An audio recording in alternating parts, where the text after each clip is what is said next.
Imagine uncovering a temple built before cities or farms even existed, a place where naked stone pillars pierced the sky 12,000 years ago. In Şanlıurfa, Turkey, archaeologists have found exactly that. Massive T-shaped pillars carved with wild animals and strange symbols, arranged in circles on a barren hilltop. This is Göbekli Tepe, and it shouldn't exist at the dawn of civilization. Why would hunter-gatherers build a monumental sanctuary before they even invented pottery or agriculture? Tonight, we explore the forbidden history buried beneath these stones. Göbekli Tepe sits on a windswept plateau overlooking the Harran Plain in southeastern Turkey. First noted in the 1960s and excavated since the 1990s, it consists of stone circles with pairings of 5-7-meter-tall T-shaped pillars. These pillars are engraved with reliefs of foxes, vultures, scorpions, snakes, and even abstract H-shaped symbols, a wild bestiary from the Neolithic era. Radiocarbon dating shows this place was in use around 9,500–8,000 BCE, making it roughly 6,000 years older than Stonehenge. According to UNESCO, Göbekli Tepe is one of the first manifestations of human-made monumental architecture. These weren't farms or villages. There's no evidence the builders practiced agriculture here. Instead, it appears to have been a gathering place, perhaps a ritual center, constructed by groups of hunter-gatherers. The standard history says humans settled only after inventing farming. Göbekli Tepe flips that script. Some researchers now suggest it was religion that drew people together, prompting them to farm afterwards. Today, this discovery is part of a larger region called Taş Tepeler, Stone Hills, in Turkey, a 200-kilometer stretch of Neolithic sites. The Stone Hills include at least a dozen major sites, from Göbekli Tepe to Karahantepe and others. Some experts believe this was the first example of sedentism and social union on Earth, the world's earliest true villages appearing some 12,000 years ago. Together, these connected sanctuaries suggest a lost cultural horizon, bridging the gap between lonely foragers and organized society. According to textbooks, monumental architecture and religion should come after farming and villages. We expect simple huts here, but instead there are complex temples. To raise multi-ton pillars and carve detailed reliefs, hundreds of people must have coordinated labor over many years. Stone tools chiseled out the pillars, ropes and wooden frames likely hauled them upright. The craftsmanship is advanced. One pillar even has carved human-like arms, as if the stone itself was an abstract person. This site forces us to ask, who were these people? Archaeologists call them pre-pottery Neolithic forager communities. Yet Göbekli Tepe suggests they were already organized in massive gatherings with a shared belief system. Some scientists now wonder if the need to build this temple might have motivated them to settle and domesticate plants, rather than the other way around. In short, Göbekli Tepe might be the spark that lit the Neolithic revolution, turning nomads into farmers. The story doesn't end with Göbekli Tepe. Nearby, excavations at Karahantepe, sometimes spelled Karahantepe, have revealed a sister site of similar pillars and carvings, long buried under soil. In 2024, archaeologists found an extraordinary carving there, a running wild donkey on a stone pavement inside a hut. This dynamic animal motif, never before seen at these sites, shows the daily life and environment of the builders. Karahantepe also boasts a huge T-shaped pillar with an eerie face carved into it, a humanoid figure emerging from stone. Meanwhile, just at Göbekli Tepe itself, teams uncovered a rare life-sized human statue embedded in an ancient wall. This 12,000-year-old limestone figure has a complete torso and head, feet missing, and likely was placed deliberately in the temple's fabric as an offering. Turkey's culture ministry says it's the first time such a statue has been found at Göbekli Tepe. Similar statues were only known from neighboring sites until now.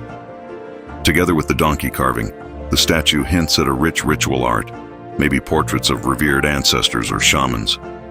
In late 2025, Turkish authorities even unveiled 30 new Neolithic artifacts from Göbekli and Karahantepe. Among them was a human statuette with a face reminiscent of a deceased individual, illuminating beliefs about death rituals. All these finds show Göbekli Tepe was not an isolated temple but part of a broader Taş Tepeler network, where people shared symbols and buried treasures in stone, sometimes literally. How did they build it? Building these massive enclosures 12 millennia ago without metal tools or wheels is mind-boggling. The limestone pillars were quarried from nearby outcrops, shaped with flint chisels and hauled by teams on wooden sledges and rollers. Researchers suggest simple wooden levers and ramps lifted the pillars upright.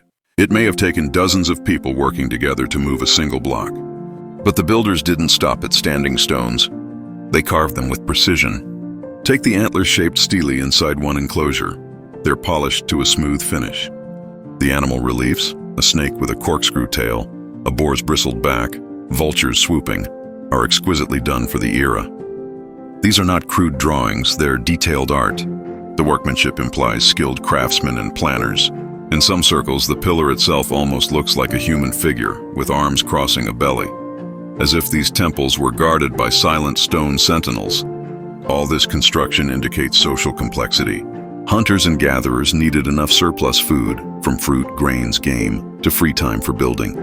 And dozens, perhaps hundreds, had to be organized for ceremonial labor. It's a level of coordination that fits better with a later agricultural society.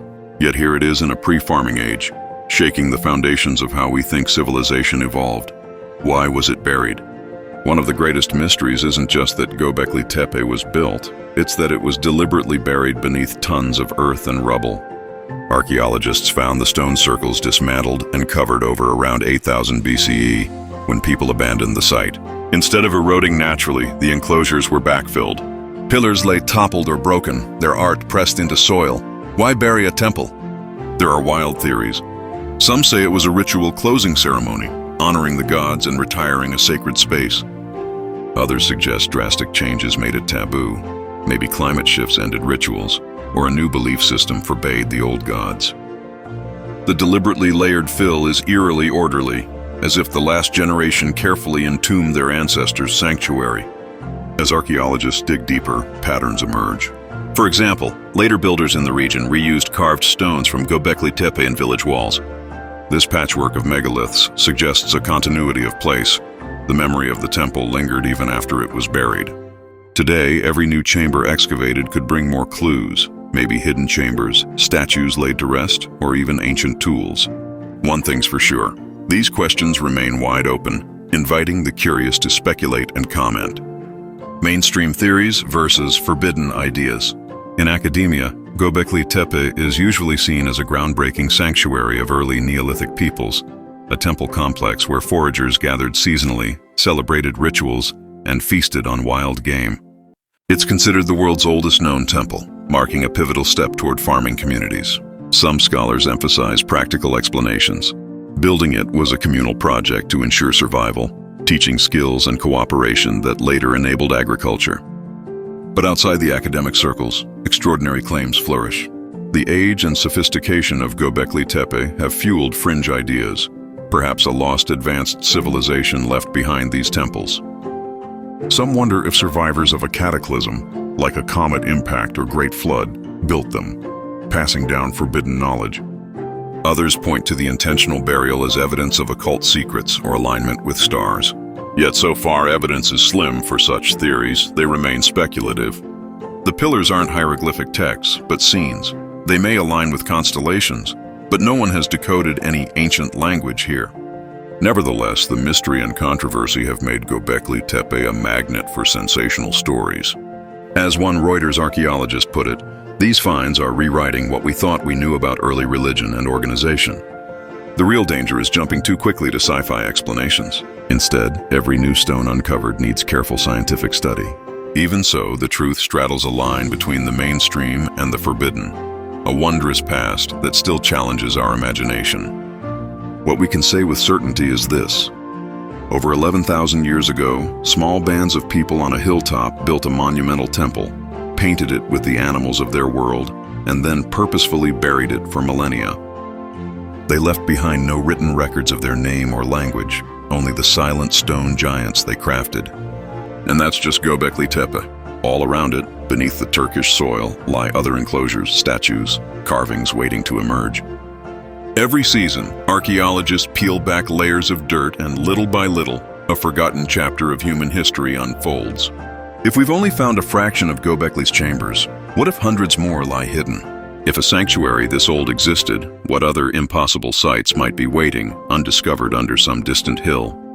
Unforgotten epic stories will keep following these mysteries wherever they lead. In our next episode, we'll travel from Göbekli's buried temple to another enigmatic site far older than we imagined, one where ancient ruins vanish beneath the sea.